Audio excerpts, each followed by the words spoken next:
Hey, it's Brian from Old Time Radio, Carnival Screams podcast.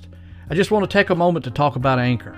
Anchor's the platform I use for my podcast. If you haven't heard about it, it's the easiest way to make a podcast, and it's free. Anchor has all kinds of creative tools that let you record and edit your podcast from your computer or your phone. Anchor even delivers your podcast for you. Your podcast will be heard on Spotify, Apple, and other major platforms for free. Oh yeah, did I tell you? You can make money from your podcast with no minimal listenership. Anchor has everything you need to make a podcast. Download the Anchor app or go to anchor.fm to start your podcast today.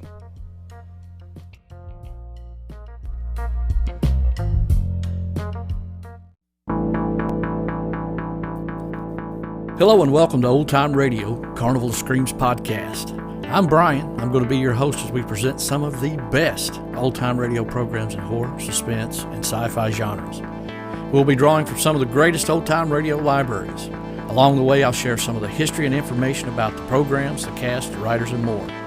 So, join us and enjoy the excitement, the fear, and the suspense of listening to old-time radio.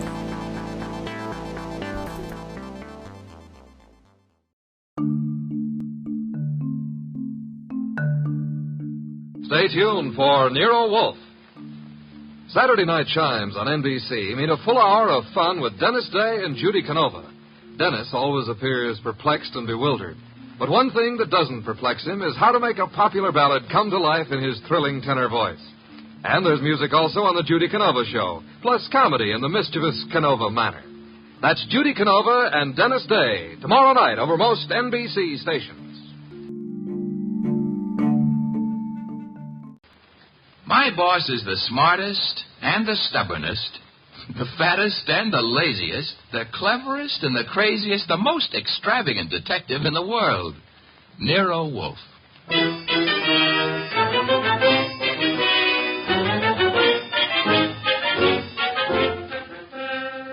It's the transcribed adventure of The Case of the Careworn Cuff, with that brilliant, eccentric private detective, orchid fancier, and gargantuan gourmet, Nero Wolfe, starring Sidney Greenstreet.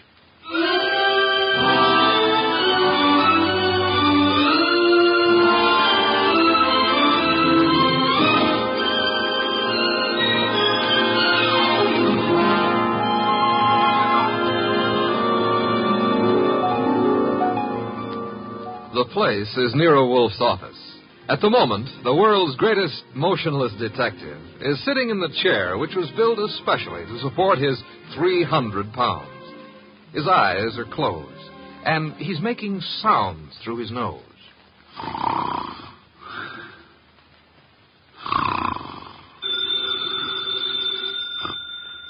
Archie. Archie. Archie! Yes, Mr. Wolfe, what is it? The phone, if you please, Mr. Goodwin. But it's on your desk, only 8 3/4 inches from your left elbow. All you have to do is lean forward. Found it, Archie? What do you think I am, an athlete? Hello. No, wrong number, mister. Oh, I'm sorry, Mr. Wolfe, if that old phone awakened you. Wrong number, and I was not asleep. I was merely concentrating. On what? We're out of work. There's nothing to concentrate on. May have escaped your errant attention, Archie. But there are other subjects for thought besides murder. Sure, blondes. And blondes. You're right at that, brunettes. Phooey. That's not a nice thing to say about any girl, even if she does happen to be a brunette. Archie. Yes, sir? Go away. You annoy me. Suppose I did. Who'd get your beer for you? Fritz. Tonight happens to be Fritz's night off. However, you can always get your beer for yourself. Don't be an idiot. There are exactly 23 steps between here and the kitchen. As you very well know, I abominate strenuous physical activity. 23 steps times 2 is 46. You could walk very slow. Nonsense. Now that you mention it, I happen to be mildly thirsty, Archie. Would you... Now that I mention it, you'd better let the beer go for tonight. Why? Our stock is running low. You being careless? I've been careful, because something else is also running low. What? Money? Fiddlesticks, there's plenty in the bank. Sure, but very little of it is yours. Mr. Wolfe, do you remember that batch of orchids you bought last week? Of course I do. Magnificent and very rare specimen. I got a magnificent bill for him this morning, too. It was large? It was large. Confound it, Archie. I shall have to do some work. You turned down half a dozen cases in the last few weeks. One of them may still require me. Most of them hired as detectives. However, there is a Mr. Wenceslas who might still be in need. His problem is what? As I remember, he's being followed by midgets. He wanted you to do something about it. Not that he minded the midgets so much. It was the elephants they were riding. The man needs a psychiatrist, not a detective. Anyone else? I can check my files, but I don't think... Ha-ha! Saved by the bell. Another cliche like that, and I shall... Answer the phone yourself? Assassinate you. See what it is. Okay. Hello? Yes, Mr. Wolfe is in. Yes, he'll be in. He always is. What? But... That was a Mr. Charles Porter. He was in a hurry. He's on his way over right now. Should be here in 10 minutes. Prospective client, I trust? $1,000 worth of prospective client. Splendid. Archie might be here. Okay, but, look, I'm not sure you're going to accept his offer. Indeed? What does he want me to do for his paltry fee? That's the point. If I heard him right, he wants you to do nothing.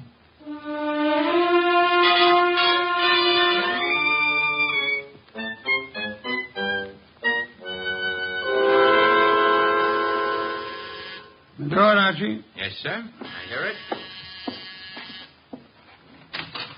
Mr. Porter? Naturally, I'm Charles Porter. Who else would I be? It's a large field. Never mind. Come on in. I'm Archie Goodwin. Where is Wolfe? Mr. Wolfe is in here. Mr. Wolfe, this is Mr. Porter. Good evening. Fat, aren't you? It's moderately noticeable. Archie, a chair for Mr. Porter. Don't bother. I'm too impatient to sit. When I have business to take care of, I take care of it quickly. Very well. Send him out of the room. Mr. Goodwin, nonsense. He's my assistant. He remains. I don't like it. Archie, show Mr. Porter out. Now, wait. There's no need to get temperamental. Perhaps I'm a little abrupt. Rude. I'm a worried man. And impatient. You're wasting time, Mr. Porter. I suppose I am. The reason I came to you... Young man, what are you doing with that notebook? Getting ready to make marks in it. But... Oh, never mind. Mr. Wolfe, you have a client named Dorothy Spencer. Have I? There's no need to be coy about it. I happen to know. Then you know. I want you to drop her. Drop her? Refuse to handle her case. Close the books on her. You know what I mean. Why should I? The girl has no money. I have. That doesn't answer my question. Perhaps this will. Appear to be a small package of dollar bills. It happens to be $1,000. Archie, will you? I will. It is $1,000. Thank you. Mr. Porter, Yes? you're paying me $1,000 in order that I refuse to act for Miss Spencer. Nothing more. That's right. What does she suspect you of? I said nothing about... Well, that is... You must know that as well as I do. Possibly, and nevertheless, what does she suspect you of? Of being a blackmailer. Whereas your occupation really is? I'm a musician. Pianist. I'm appearing nightly at the Windsor Hotel. Archie, have you made out a receipt for Mr. Porter? Yep. Give it to him and show him to the door. Okay. Mr. Porter? Mr. Wolfe, I want your assurance that the entire affair is definitely finished. My association with Miss Spencer, you mean? You have my assurance that it is. You will forgive a classical illusion. The carver. Thank you. Good night. Mr. Wolfe, I have a secret about Mr. Porter. He Smells. Some perfume or other. More important, his right coat cuff is more worn than his left cuff. And the carver happens to be a musical term meaning start again from the beginning. Oh? Porter thought it meant finished. Therefore, Mr. Porter is a liar. His ignorance of common musical term indicates that he's not a musician. The worn right coat cuff, that he is an office worker. That's kind of leaping to a deduction. But even if Porter's a liar, Mr. Wolfe, there is something else. He paid you $1,000 to drop a client named Dorothy Spencer. Mr. Wolfe, you never had a client with that name.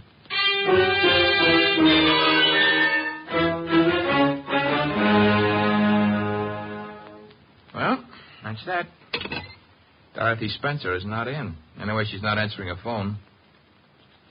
Mr. Wolfe, I said... I know what you said. Bah. That a comment? I'm worried.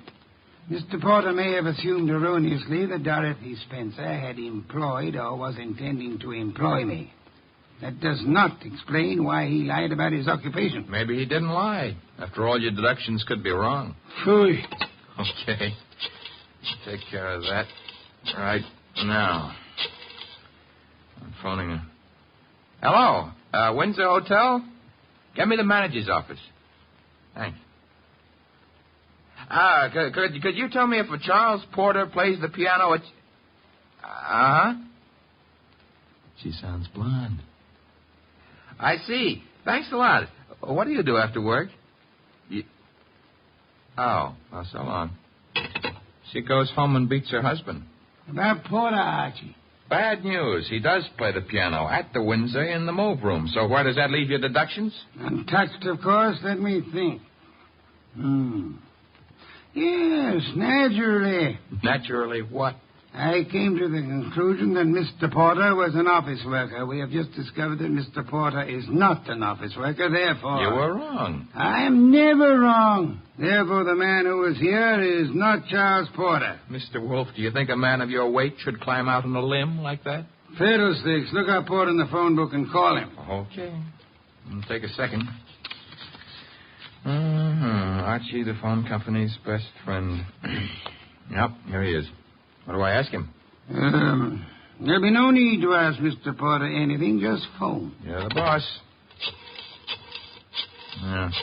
Have to say something to the guy.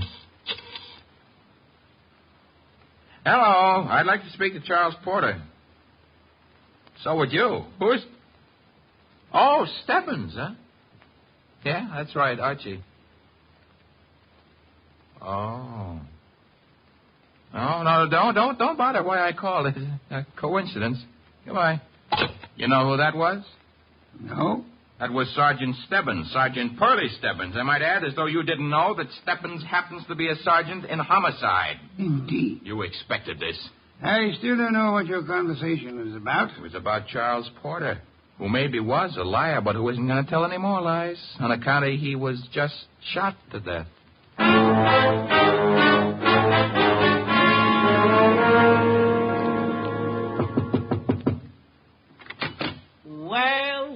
Well, if it ain't Archie Goodwin. Come in, Goodwin. Thank you, Sergeant Stebbins. I've been expecting you. Oh, that's sweet of you to say that, Pearlie.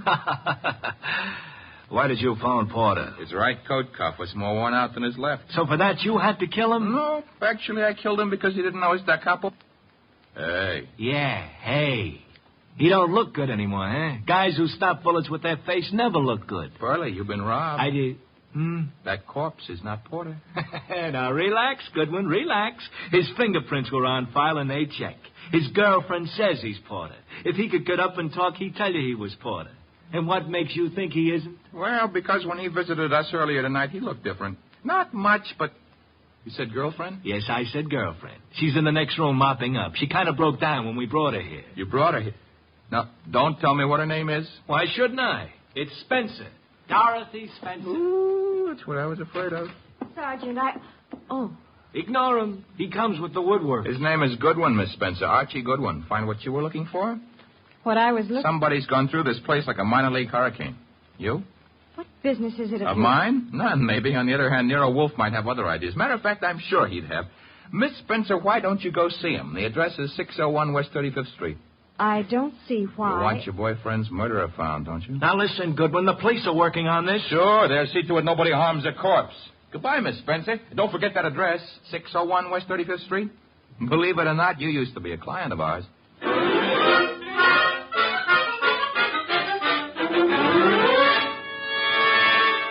Oh, Mr. Wolfe, you're getting to be so brilliant, it's boring. Phooey. That is, All right, tonight you deserve it. I'll get you another can of beer. But this is the last one. Unless you promise to do some exercise, like maybe standing up and sitting down 5 minutes a day. Thank you.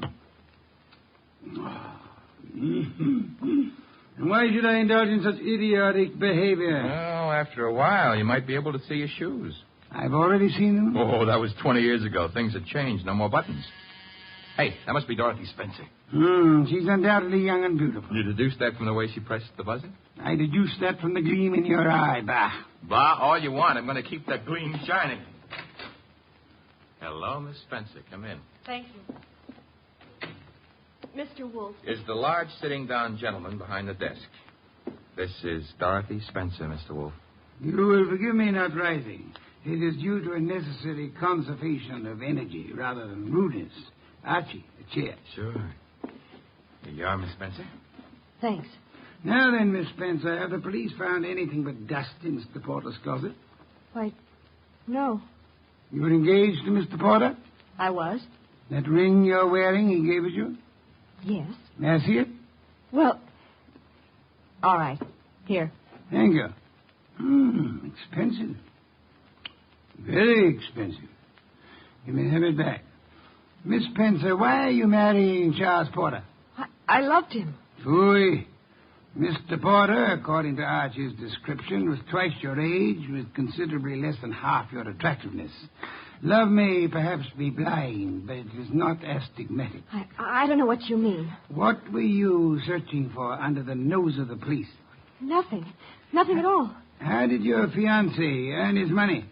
He played the piano at the... Phooey. What he earned there in a year wouldn't begin to pay for the ring he gave you. Would you like to try again? I don't know how he made his money. I suggest that you do. I suggest that he earned money by the same method that he induced you to consider marrying him. Blackmail. Oh, but... Why was he blackmailing you? Old letters I'd written when I was too young to know any better. Your motives for murdering Porter would be twofold, then. Recovery of blackmail material and the avoidance of marriage to a man you dislike. I didn't kill Charles. Your doorbell, Archie. Get Miss Spencer into the kitchen. Once. Must be the police. Yeah, let's go, Miss Spencer. Right through that door. And stay there until I call you. Front door, Archie. Mr. Wolfe, do I know Dorothy Spencer's here? You know nothing. A simple role for you to play. I haven't got time to resent that insult right now, but wait until the next time you drop a collar button. Well, bless my soul, if it isn't dear old Inspector Kramer. How is the homicide department? Where's Wolfe? Big surprise. He's sitting. Mr. Wolfe? Good evening, Inspector. Where's Dorothy Spencer? This is not the Bureau of Missing Persons. The district attorney would like to talk to her. I shall tell her so the next time we meet. Yeah, that could be right now. She's in this house. I don't see her. Mind if I look around for myself? You have a search warrant, of course. It so happens no, but... Archie, the inspector's leaving. Okay, I'm leaving. I suppose by the time I get back with a warrant, she'll be in Hoboken. Hoboken? Where's that? Look, Wolf, you can go too far. One of these days you won't be able to talk yourself out of it. Trail me to the door, Goodwin, to show what a good detective you are. Ooh, Inspector Kramer doesn't love us anymore. Unfortunate. Archie, take Miss Spencer to a respectable hotel. Register her under an assumed name. She is to stay there until notified otherwise.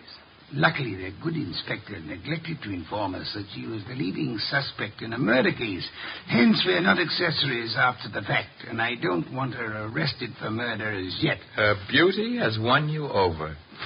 You will then return here immediately. Okay. What are you going to be doing in the meanwhile? Archie, shall be thinking.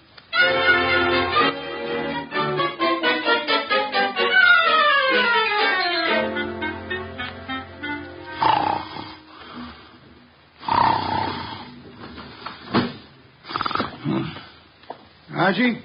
No, not Archie. Our impatient and non-musical friend came in through the window. How are you, Mr. Not Porter, of course. Where's the girl? Question is beginning to bore me. I don't know. I think she's here. So did the police. I might add that they were slightly closer to the truth. Incidentally, what makes you think she was Porter's accomplice? She must have been. Nonsense, she wasn't. Porter was blackmailing her, just as he was blackmailing you. In her case, it was letters. In yours, a previous criminal record, perhaps, that your employers might be interested in. I want to know where she is. Maybe this would help you remember. Good heavens, don't point a pistol at me. It annoys me. The police, I should think, opened the door for them like a good fellow. Oh, no. I'm leaving. But if I don't find that girl, I'll be back. Knock the blasted thing down if it isn't open. All right, well, I've got the search warrant. Also, no doubt, a fine tooth comb. Bah. By the way, Inspector. All right, boys, come to the house. All right, Inspector. Now, what did you want? As your men go through the house, will you have one of them shut the back window? I've just had a burglar, and I suspect he left it open. Unless the matter is attended to, the house might be filled with fresh air. Well, what's the matter with that? Fresh air, deadly poison. It clogs the lungs. And may I point out that the warrant you're clutching in your hot little hand is not a lease on the house. Finish your search quickly, if you please, and then... why not try Hoboken?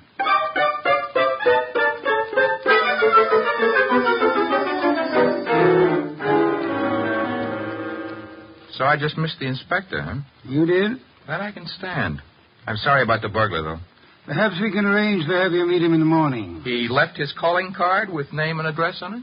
He dropped his handkerchief here on my desk. Oh. It's a handkerchief. It smells. So it does. But, All of our unknown friends' clothes carry the odor. Therefore... Yeah? You will go out immediately to the nearest drugstore, buy a specimen of every cake of soap manufactured in this country.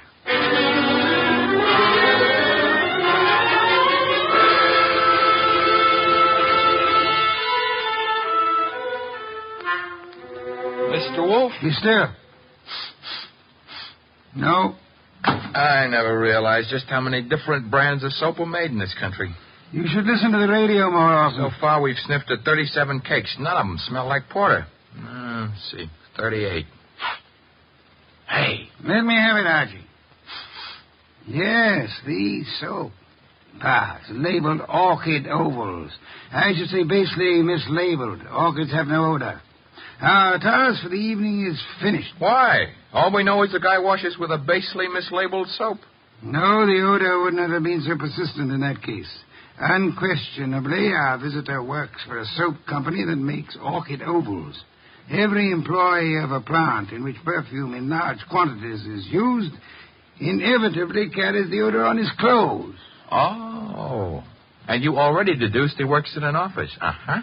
I go see him in the morning? You do? You know, Mr. Wolfe, what with hiring rooms for girls and paying visits to a perfume factory, I'm beginning to feel like a maiden aunt. No one would ever mistake you for a maiden aunt, Archie. Thanks. Is that another deduction? Maiden aunts rarely need a shave.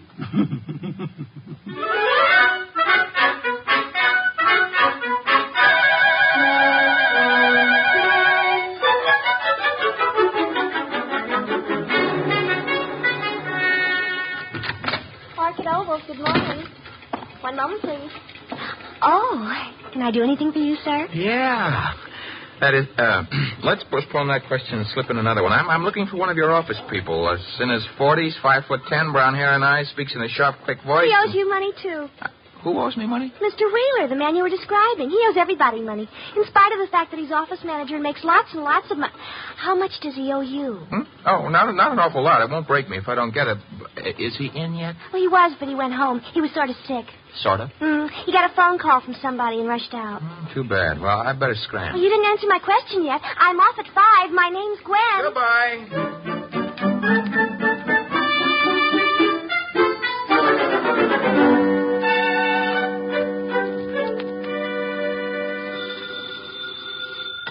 Wolf speaking. Archie here. Unknown's name is Wheeler. He left the office this morning sick after he got a mysterious phone call. That probably.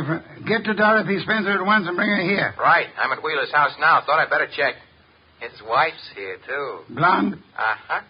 How could you tell? Fatuous smirk in your voice. Get out of there fast, and don't stop to console Mrs. Wheeler.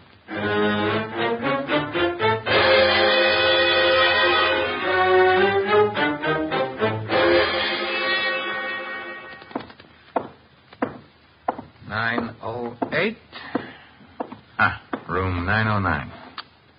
Miss Dorothy Spencer.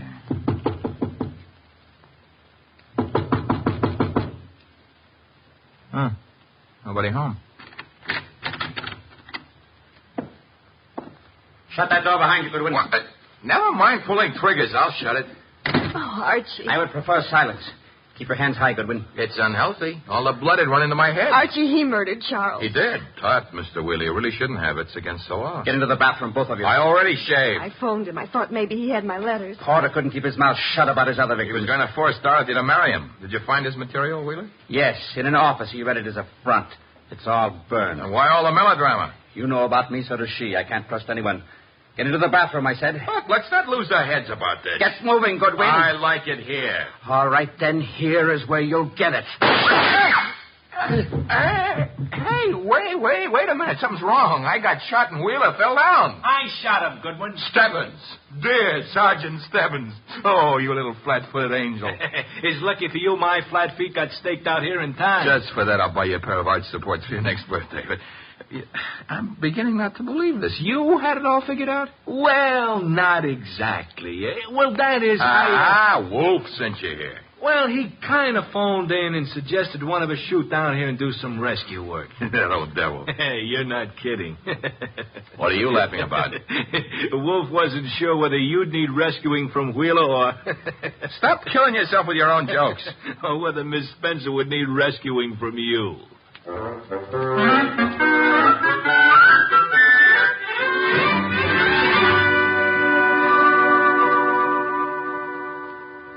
You've been a very foolish young woman, Miss Spencer. I suggest that in the future you exercise more care in your correspondence. Oh, I shall, Mr. Wolfe, but how can I ever thank you? Well, one way would be to listen wide-eyed while he explains how he solved the case. I have no intention Oh, come on, Mr. Wolfe. Stop stalling. Please, Mr. Wolfe.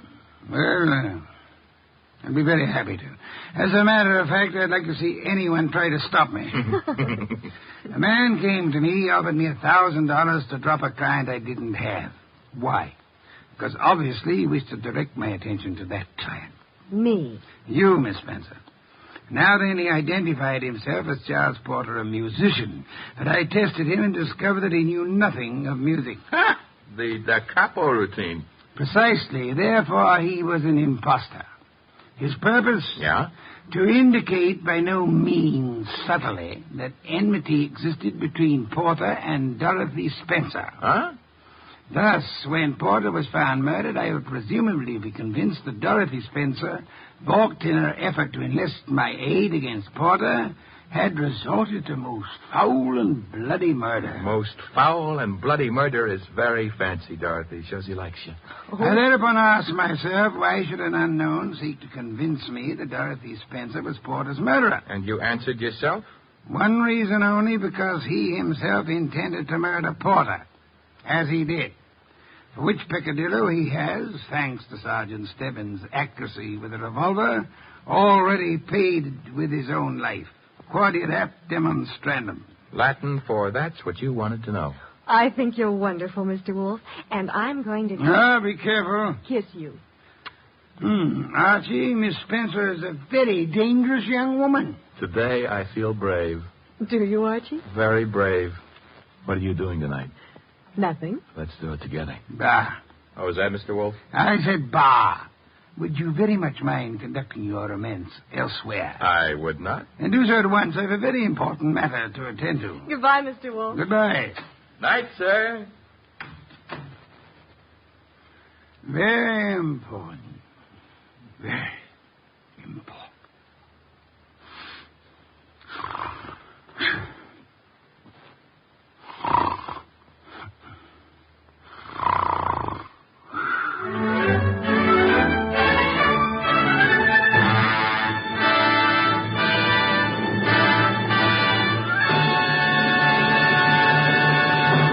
You have been listening to The New Adventures of Nero Wolfe, starring Sidney Greenstreet.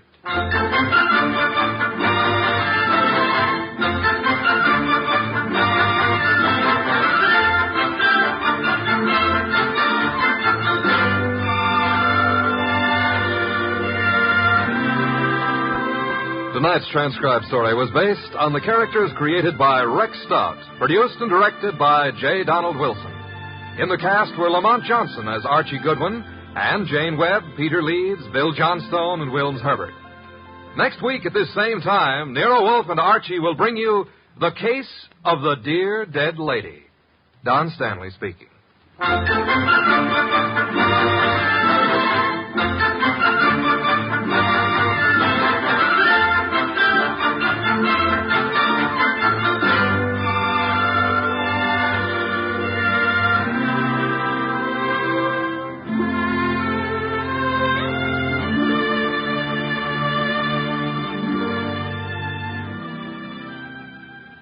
Three chimes mean good times on NBC.